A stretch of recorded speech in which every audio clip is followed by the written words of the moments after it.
अच्छा, ये हमारा डिक्शनरीज़ का लास्ट लेक्चर है और यहाँ पे हम एक बड़ा कम्प्रिहेंसिव सा प्रोग्राम देखेंगे डिक्शनरीज़ के साथ कि हम किस तरह बनाते हैं, और अब इसकी एक्चुअल पावर भी देखेंगे डिक्शनरी की कि कितनी, मतलब किस तरह ये हेल्प आउट करती है हमें। अच्छा, ये हमारे पास एक एग्ज़ाम्पल सी है कि हमने एक टेक्स्ट फाइल से वर्ड्स काउंट करने हैं कि कौन सा वर्ड कितनी दफ़ा आया है। तो मैनुअली तो ये काम बहुत मुश्किल है, ऑब्वियसली ये हम नहीं कर सकते। अगर छोटा टेक्स्ट हो तो फिर भी कर सकते हैं, बट अगर ये बहुत बड़ी फाइल हो तो हमारे लिए इम्पॉसिबल है काइंड ऑफ। तो इसके लिए हम डिक्शनरीज़ को यूज़ करेंगे। डिक्शनरीज़ को किस तरह यूज़ करेंगे कि पहले एक एम्प्टी डिक्शनरीज बनाते हैं काउंट्स के नाम से, और फिर हम इनपुट ले लेते हैं यूज़र से एक लाइन के यूज़र इनपुट करके दे दे हमें एक टेक्स्ट की लाइन। तो यहाँ पे यूज़र इनपुट करेगा, उसको हमने लाइन में स्टोर करा दिया, और जो यूज़र ने इनपुट किया उसको हमने स्प्लिट करा लिया और एक लिस्ट बना लिया वर्ड्स की। अगर आपको याद हो तो स्प्लिट हमें एक लिस्ट प्रोवाइड करता है, ठीक है। स्प्लिट हमें एक लिस्ट प्रोवाइड कर देगा। अब वो लिस्ट हमारे पास बन गई है और हम प्रिंट भी करा लेते हैं। अब यहाँ पे इसको काउंट करना है। काउंट किस तरह करना है कि फॉर लूप लगानी है, ठीक है। फॉर वर्ड इन वर्ड्स, ये हमारा वर्ड इटरेशन वेरिएबल है जो जाके लिस्ट के अंदर एक एक वर्ड की जाके वैल्यू अज्यूम कर लेगा, ठीक है। और for word in words, words हमारी लिस्ट है। तो काउंट्स ये हमारा वो काइंड ऑफ ईडीएम है जो हमने पीछे देखा है, गेट मेथड, जो डिक्शनरीज़ के साथ सारे का सारा काम हमारा कर देता है। उसको किस तरह करना है, काउंट्स हमारा डिक्शनरी का नाम जो हमने लिखा है, ब्रैकेट के अंदर वर्ड जो करंटली हम जिस वर्ड पे होंगे वो यहाँ पे आएगा। वो पाइथन ये खुद ही उसके अंदर डालेगा, हमने यहाँ पे नहीं लिखना, हमने सिर्फ यहाँ पे वर्ड लिख देना है जो हमारा यहाँ पे इटरेशन वेरिएबल है। यहाँ पे एक्स भी हो सकता था, अगर मैं यहाँ पे लिख देता कि फॉर एक्स इन वर्ड्स, तो यहाँ पे काउंट्स के बाद मैं एक्स लिख देता। पाइथन को नहीं पता आप वर्ड जो यहाँ पे इटरेशन वेरिएबल यूज़ करें इसका क्या मतलब है। इसके लिए पाइथन के लिए सिर्फ इटरेशन वेरिएबल है। यहाँ पे वर्ड हो, एक्स हो, वाई हो, जी हो, पाइथन को फ़र्क नहीं पड़ता। बट हम समझने के लिए यहाँ पे निमोनिक वेरिएबल्स यूज़ करते हैं। निमोनिक वेरिएबल्स वो होते हैं जो सेंस जिनका बनता हो कि आपको उनको पढ़ के आपको समझ आ जाए। फॉर वर्ड यहाँ, अच्छा यहाँ पे काउंट्स वर्ड हो जाएगा, काउंट्स डॉट गेट, ये हमारी इसका सिंटैक्स है गेट मेथड का। काउंट्स डॉट गेट लगा देंगे हम। काउंट्स हमारा डिक्शनरी है, ठीक है। काउंट्स डॉट गेट, यहाँ पे हम पैरेंथेसिस में वर्ड लिखेंगे, कॉमा 0 +1। तो ये करेगा क्या कि वर्ड अज्यूम करेगा पहले पाइथन, डिक्शनरी में डालेगा उसको और देखेगा कि अगर तो ये वर्ड पहले डिक्शनरी में नहीं था तो फिर ये काउंट करता है फॉर वर्ड इन वर्ड्स, ठीक है। अच्छा, तो ये क्या करेगा कि वर्ड्स जो हमारी लिस्ट है उसमें से जाके एक वर्ड निकालेगा और उस वर्ड को डिक्शनरी के अंदर स्टोर कराएगा और डिफ़ॉल्ट वैल्यू हमारी 0 होगी। और अगर तो ये हमारी डिक्शनरी में पहले नहीं है तो उसकी डिफ़ॉल्ट वैल्यू 0 हो जाएगी और उसके अंदर +1 ऐड हो जाएगा, ठीक है। अगर ये वर्ड हमारे पास पहले भी एग्जिस्ट कर रहा है तो उसकी यहाँ पे वैल्यू जो होगी वो अपडेटेड होगी, ठीक है, और उसके अंदर एक +1 कर देगा। तो ये लॉजिक सारी पाइथन खुद ही चला देता है इस डॉट गेट मेथड के साथ, और हमें एंड पे काउंट्स प्रिंट होके मिल जाते हैं।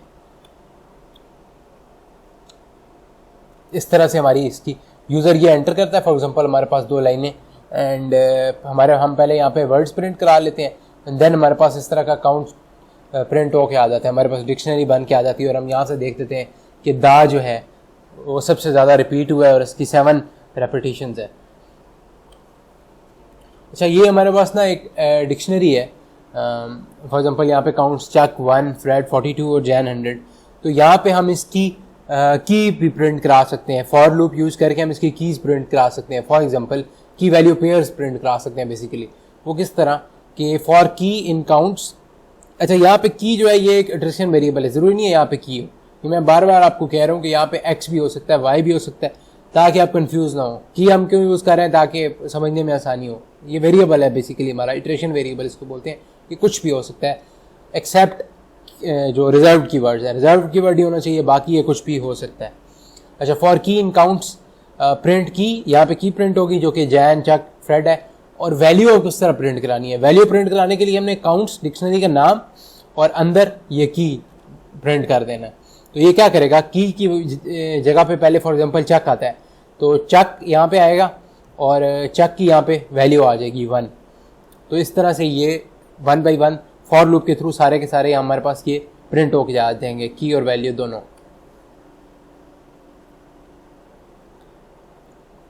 अच्छा, लिस्ट को जो है, डिक्शनरी को जो है वो आप लिस्ट में भी कन्वर्ट कर सकते हैं, लेकिन लिस्ट में तो एक ही आपको पता है कीज होती है, वैल्यू तो हम उसके अंदर नहीं डाल सकते। फॉर एग्जांपल यहाँ पे हमारी डिक्शनरी है चक 1 फ्रेड 42, तो इसको हम क्या करते हैं, इसको हम लिस्ट बनाते हैं। किस तरह, ये लिस्ट फंक्शन यूज़ करते हैं, लिस्ट के अंदर ये डिक्शनरी का नाम डाल देते हैं, तो ये क्या करेगा कि ये जो कीज़ हैं इन पे बेस्ड एक लिस्ट बना देगा, जैन चक फ्रेड, और वैल्यूज़ यहाँ से निकल जाएंगी। बट एक और काम भी है कि हम वैल्यूज़ भी कर सकते हैं, वो ये नीचे है। बट अच्छा, यही काम कि हमने एक लिस्ट बनानी है, ये लिस्ट फंक्शन के बगैर भी हो सकती है। वो किस तरह कि पाइथन का बिल्ट इन फंक्शन है, ये डिक्शनरी पे आप लगा सकते हैं कि प्रिंट, ये हमारी डिक्शनरी का नेम है JJJ डॉट कीज़ और पैरेंथेसिस। ये क्या करेगा कि डिक्शनरी के अंदर जो कीज़ हैं उनकी एक लिस्ट बना देगा। ये डिक्शनरी का एक बिल्ट इन मेथड है, बिल्ट इन फंक्शन है कि आप उसकी कीज़ की एक लिस्ट बना सकते हैं डॉट कीज़ मेथड से। ठीक हो गया। इसी तरह आप डॉट वैल्यूज़ भी कर सकते हैं, डॉट वैल्यूज़ करेंगे तो वैल्यूज़ की एक लिस्ट बन जाएगी। और सबसे इम्पॉर्टेंट जो है वो ये है कि डॉट आइटम्स फंक्शन जो डिक्शनरी पे लगाते हैं, और ये इसकी रियल पावर है डिक्शनरी की। वो ये क्या करता है कि आपके पास यहाँ पे स्टोर्ड है ना वैल्यूज़, की वैल्यूज़ के साथ, ठीक है, कीज़ वैल्यूज़ के साथ यहाँ पे स्टोर्ड है मल्टीपल। तो अगर आप डिक्शनरी पे JJJ डॉट आइटम्स फंक्शन लगाते हैं ना, फॉर एग्जाम्पल यहाँ पे हमारी ये है JJJ डिक्शनरी और इस पर डॉट आइटम्स आपने फंक्शन लगाया है, तो ये आपको एक लिस्ट प्रोवाइड करेगा, लेकिन उसके अंदर क्या होगा, की वैल्यू पेयर्स होंगे, और इनको हम टपल्स बोलते हैं।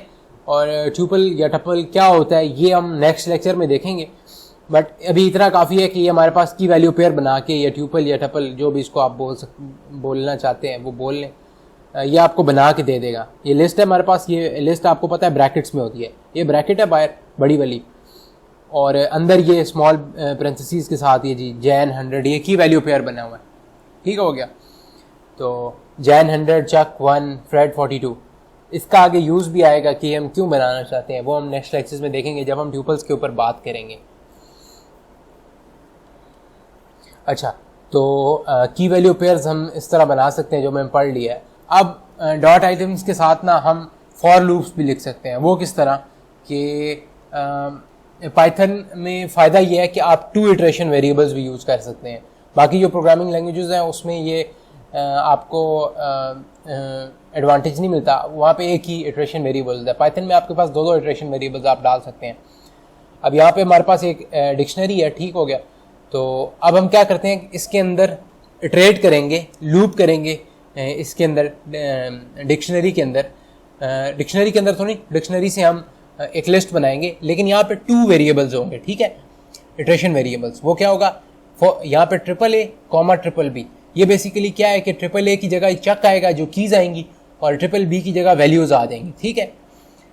लेकिन आएंगी कहाँ पे, ये जो हमारे पास लिस्ट होगी डॉट आइटम्स के साथ, ठीक है। डॉट आइटम्स के साथ हमने एक लिस्ट बना दी जिसके अंदर ट्यूपल्स हैं, और अब हम पाइथन को क्या कह रहे हैं कि जाके इटरेशन करो और AAA की जगह पहला जो हमारे पास की है वो स्टोर करा लो, और BBB की जगह उसकी वैल्यू स्टोर करा लो। अब और उसके ऊपर ये स्टोर क्यों कराना चाह रहे हैं हम AAA के अंदर और BBB के अंदर, वो इसलिए कि हम नीचे बॉडी ऑफ द लूप भी तो है ना, यहाँ पे हम उसके साथ कोई फंक्शन करेंगे। फंक्शन क्या करेंगे, प्रिंट AAA BBB की वैल्यू हमने प्रिंट करा ली। यूजुअली इतना सिंपल हम उससे काम नहीं लेते, जब हम इतनी कॉम्प्लेक्स लॉजिक बनाते हैं कि पहले उसको जी लिस्ट में कन्वर्ट कर लें, ट्यूपल्स हों बीच में, एंड देन उसके साथ सिंपल सा ये चीज़ हम प्रिंट नहीं कराना चाह रहे। ये तो हम डायरेक्ट डिक्शनरी के साथ भी कर सकते हैं, लेकिन लॉजिक समझने वाली चीज़ है यहाँ पे कि हमने डॉट आइटम्स के साथ एक लिस्ट बना ली है, और लिस्ट के साथ हम यहाँ पे 2 इटरेशन वेरिएबल्स दे रहे हैं जो कि लूप करेंगे उस लिस्ट के अंदर।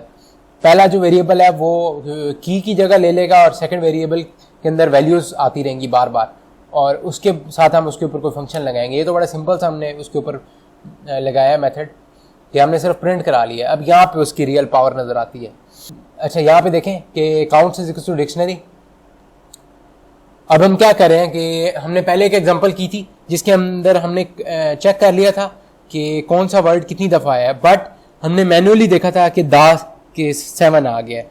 दा जो हमारे पास वर्ड था वो 7 दफ़ा रिपीट हो रहा था। तो यहाँ पे हम लूप लिखेंगे, प्रोग्राम लिखेंगे, लॉजिक लिखेंगे कि वो हमें खुद ही बता दे कि सबसे ज़्यादा वर्ड कौन सा रिपीट हुआ था। दा रिपीट हुआ था, या जो भी हुआ था, ठीक है।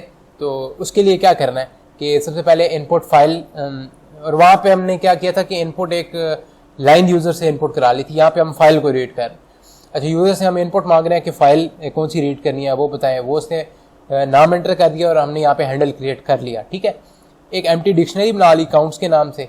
अब क्या किया कि उस फाइल के अंदर लाइन बाय लाइन जा रहे हैं। For line in handle words is equal to line dot split, line को स्प्लिट करा के वर्ड्स के अंदर स्टोर करा लिया, ठीक है। अब आपने वर्ड्स के अंदर स्टोर करा लिया तो फॉर वर्ड इन वर्ड्स अब उस लिस्ट के अंदर जा रहे हैं, ठीक है। जो स्प्लिट है वो लिस्ट प्रोवाइड करता है ना। अब उस जो एक लाइन थी उसकी हमने एक लिस्ट बनाई, अब उस लिस्ट के अंदर वर्ड बाय वर्ड हम चेक कर रहे हैं। For word in words counts word is equal to counts dot get word. अब ये क्या करेगा कि पहले वर्ड के ऊपर जाएगा उस लिस्ट के अंदर, और अगर वो वर्ड हमारी काउंट्स जो कि डिक्शनरी में नहीं है, पहले नहीं है, तो उसकी डिफ़ॉल्ट वैल्यू 0 डाल देगा और उसके अंदर एक 1 ऐड कर देगा कि अब 1 हो गया। और इसी तरह वो वर्ड बाय वर्ड जाएगा, और अगर कोई वर्ड हमारे पास पहले ऑलरेडी डिक्शनरी में था तो उसकी उस एग्जिस्टिंग वैल्यू को लेके उसमें +1 कर देगा। ये डॉट गेट मेथड हमें कर देगा। अब हमारे पास एक डिक्शनरी बन चुकी है यहाँ तक, जिसके अंदर वर्ड्स भी हैं और उनके सामने उनका काउंट भी है। अब हमने क्या करना है कि पाइथन से ऑटोमेटिकली रिट्रीव करा लेना है कि कौन सा सबसे रिपीटेड वर्ड है। वैसे तो हम खुद भी देख सकते हैं, लास्ट टाइम हमने खुद देखा था कि 7 दफ़ा आ रहा है, लेकिन इस दफ़ा हम चाहते हैं कि पाइथन ही ये भी हमें काम करके दे। तो इसके लिए हम 2 यहाँ पे वेरिएबल्स यूज़ करेंगे, बिग काउंट और बिग वर्ड, बिगेस्ट काउंट और बिगेस्ट वर्ड, ठीक है। तो बिग काउंट जो है इसके अंदर नन होगा, नन हमारा कीवर्ड है कि यहाँ ये जो बेसिकली डिनोट करता है कि एम्प्टी है, ठीक है। यहाँ पे कुछ नहीं आया अभी बिग काउंट में, बिग वर्ड में भी नन है। अब हम यहाँ पे फॉर लिखेंगे, फॉर वर्ड काउंट। अब ये हमारे 2 इटरेशन वेरिएबल्स हैं जिसकी आप अभी बात कर रहे थे, ठीक है।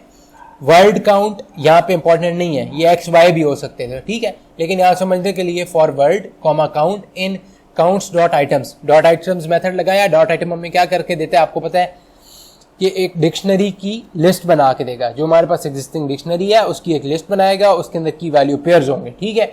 और उसके अंदर हम इटरेट करेंगे, कीज आएंगी वर्ड के अंदर, वैल्यूज आएंगी काउंट के अंदर, ठीक है। If big count is none, यानी कि ये पहला वर्ड है कि हमारे बिग काउंट में कोई वैल्यू नहीं है और हम ये पहला वर्ड देख रहे हैं, या हमारा काउंट जो एग्जिस्टिंग काउंट है, ठीक है, जो जिसके अंदर हम जा रहे हैं, जिसकी वैल्यू पेयर के अंदर है। फॉर एग्जाम्पल हम हैं जी क्लाउन एक वर्ड है और उसके सामने एक वैल्यू आई पड़ी है 7, और हमारी एग्जिस्टिंग जो थी वो 5 थी कि 5 से ऊपर अभी तक हमारा कोई वर्ड नहीं आया था। तो जो हमारा एग्जिस्टिंग काउंट है वो एग्जिस्टिंग वर्ड की वैल्यू है कह लें। अगर वो बड़ी आ रही है हमारी बिग काउंट से, जो हमारा बिगेस्ट काउंट ऑलरेडी हमने स्टोर करके रखा हुआ है, तो ये वाला वर्ड पाइथन याद कर लेता है कि ये कौन सा वर्ड है जो हमारी एग्जिस्टिंग जो हमारा पड़ा हुआ है बिगेस्ट काउंट उससे भी बड़ा है, उससे भी ज़्यादा दफ़ा आया हुआ है। तो फॉर एग्जांपल यहाँ पे हमारे पास पड़ा था जी, हमारे पास दा वर्ड आया था 7 दफ़ा, और यहाँ पे हमारा इज़ आ गया है और इज़ का काउंट आ रहा है जी 10 दफ़ा। तो हमें पता चला है कि भाई इज़ तो दा से ज़्यादा आता है और इसकी जो वैल्यू है या काउंट है वो तो 10 है। तो फिर वो ये वाला वर्ड याद रख लेगा। या जो पहली कंडीशन थी वो क्या थी कि if big count is none, कि ये है ही पहला वर्ड हमारा, तो वो पाइथन इसी को याद कर लेगा, इसी को सबसे बड़ा वर्ड मान लेगा, सबसे मोस्ट रिपीटेड वर्ड मान लेगा, और इसी का काउंट जो होगा वो सबसे इसका बड़ा काउंट होगा कि ये सबसे ज़्यादा दफ़ा रिपीट हुआ है। अच्छा, यहाँ पे एक गौर करना है कि 2 कंडीशंस यहाँ पर किस तरह ऐड हुई हैं और के साथ, ठीक है। और भी एक रिजर्व वर्ड है यहाँ पे, और पे भी गौर करना है। If big count is none, ठीक है, और काउंट इज़, यहाँ पे 2 कंडीशंस और के साथ लगी हुई हैं, ठीक है, एंड के साथ नहीं लगी हुई। जब एंड के साथ आती है तो फिर ये दोनों कंडीशंस ट्रू होती, तब हमारी ये इफ़ वाली लूप चलती। अब और लगा हुआ है तो इनमें से कोई एक कंडीशन जब ट्रू हो जाएगी तो हमारी ये लूप चल जाएगी और हमारे पास बिग काउंट वर्ड आ जाएगा और उसका जो काउंट है वो अपडेट हो जाएगा। तो इस तरह से हमारे पास ऑटोमेटिकली पाइथन में ये शो कर देगा कि कौन सा वर्ड रिपीटेड है और वो कितनी दफ़ा रिपीट हुआ है। तो ये एक छोटा सा स्ट्रक्चर है। उसके लिए मज़ीद इसको समझने के लिए आप नेक्स्ट वीडियो देखें, उसमें एक एक्सरसाइज है, उससे आपको ज़्यादा क्लैरिटी हो जाएगी कि ये किस तरह हम यूज़ कर रहे हैं। So see you in the next video.